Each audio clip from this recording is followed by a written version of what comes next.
c'est comment il a vraiment ça. Comment il aime. Parce que lui, il a dit aux gens, comme Jésus aussi de sauver la vie à ses disciples, si je meurs, je vais ressusciter. Et ça a été confirmé. Donc moi-même aussi, il y a un imitateur, il s'est levé, il dit aussi à ses compagnons qu'on appelle les califes, parce qu'ils sont plus proches de lui. Il leur dit que si je meurs là, ne m'entraînez pas pendant 3 jours, il va ressusciter aussi. Et 3 jours arrivés, on voit que Allah qui est là, il est toujours.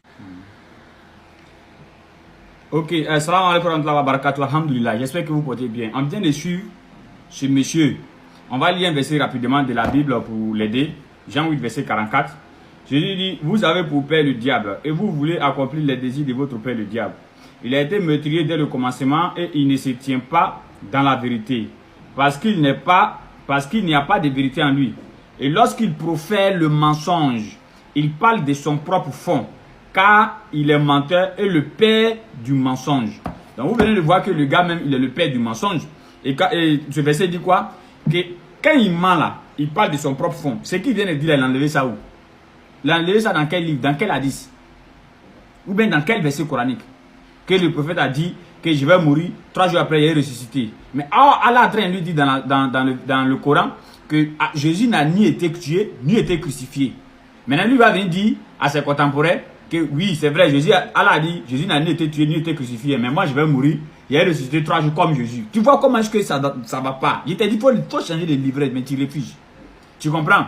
Et par la suite, maintenant, je vais informer les frères que nous allons mettre maintenant un tableau en place. Et nous allons vous expliquer par des petites séquences de vidéos le début de la maladie du prophète, au premier jour, les premières semaines, jusqu'à sa mort. Nous allons vous expliquer et nous allons lire dans les livres saints de l'islam, Inch'Allah. Maintenant, nous disons ceci.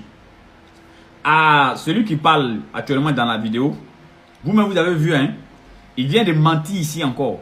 Le prophète lui-même n'a jamais dit à quelque part que quand il va mourir, il attend 3 jours après. Le musulman n'a pas peur de la mort, c'est vous qui avez peur de la mort. Vous comprenez? Et maintenant, quand on va parler de Jésus, vous allez penser que nous, on a quelque chose en contre Jésus. C'est pourquoi souvent, quand on veut parler, on met en griffe Jésus de la Bible. C'est Jésus de la Bible qui a vu la mort, il a fui, il a commencé à crier, Dieu, Dieu, pourquoi tu m'as abandonné? Le prophète, lui, n'est pas dans ça.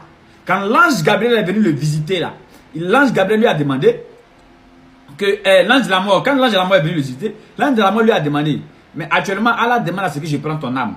Tu veux qu'on prenne ça maintenant? Ou bien si tu veux, ça dépend de toi, tu vas rester. Et le prophète lui a dit, mais s'il reste tout compte fait, je vais mourir. Il a dit oui, donc fais ton travail en même temps. Il n'a pas dit, l'ange de la mort, pourquoi? Eh Dieu, pourquoi tu m'as abandonné? Non, le prophète n'a pas peur de la mort. Pour dire qu'il est mort, 3 jours après, il est ressuscité. C'est fini?